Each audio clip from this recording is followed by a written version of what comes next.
Bonjour. Dans le cadre de la réforme des rythmes scolaires, la direction départementale de la cohésion sociale a pris l'initiative d'outiller les animateurs périscolaires. Pour ce faire, elle s'est rapprochée des acteurs éducatifs du département de la Manche. Le Parc des Marais, le Centre permanent d'initiative pour l'environnement, le Centre d'initiation à l'éco-citoyenneté vous propose donc une mallette pédagogique intitulée « La cour, la nature et moi ».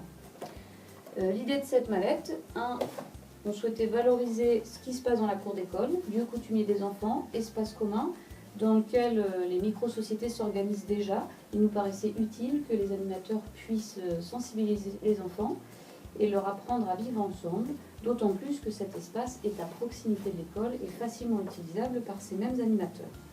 Autre volet intéressant pour ces structures, la nature ordinaire.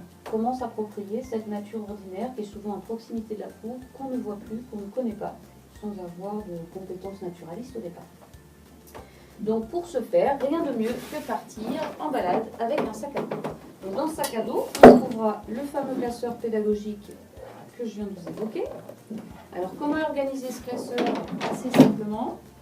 En introduction, les principes fondamentaux de l'éducation de l'environnement, bien comprendre comment on parle d'environnement avec les enfants, et puis, entre autres, les différentes approches que les animateurs peuvent utiliser au fur et à mesure des animations, selon la météo, le temps disponible, le moment de la journée où se déroulent ces activités périscolaires.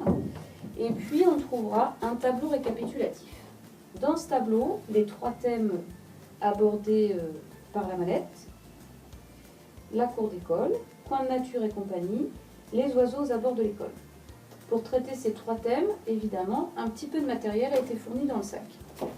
Concernant la cour d'école, on trouvera plusieurs foulards colorés pour faire des équipes, des sacs à toucher.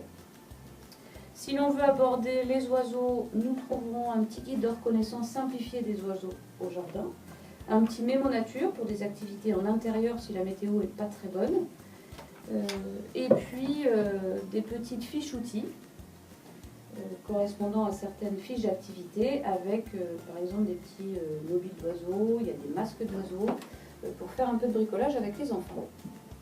Concernant le volet coin nature, on aura aussi un petit ouvrage, La nature au jardin, qui traite à la fois des petites bêtes, des plantes, de tout ce qu'on peut trouver dans ce jardin et que l'on peut partager avec les enfants. Si l'on prend l'exemple d'une activité qui passe assez bien, dans le thème coin nature et compagnie, ça va être le parapluie japonais. Alors le parapluie japonais, vous en trouverez un exemplaire dans le sac. Ce qu'on vous conseille, c'est de créer, pourquoi pas, un temps d'activité avec les enfants pour en coudre d'autres. Et puis vous trouverez aussi une fiche vous expliquant comment monter ce parapluie japonais, comment utiliser ce parapluie japonais. Donc à quoi ça sert? Je vous explique ça tout de suite. Eh bien, le parapluie japonais nous sert à partir à la rencontre des petites bêtes de la vie. Donc dans mon coin nature, j'ai un arbre, je veux savoir qui habite dans ces branches, je vais tapoter les branches et des petites bêtes vont tomber dans le parapluie japonais.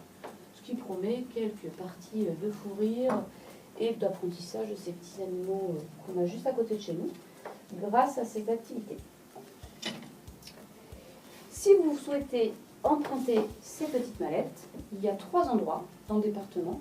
Donc Sud-Manche, Association Les Francs 4 Carqueville, le Centre Famille Rurale soit Pirou soit Saint-Lô et l'association Musique Expérience de Ducé.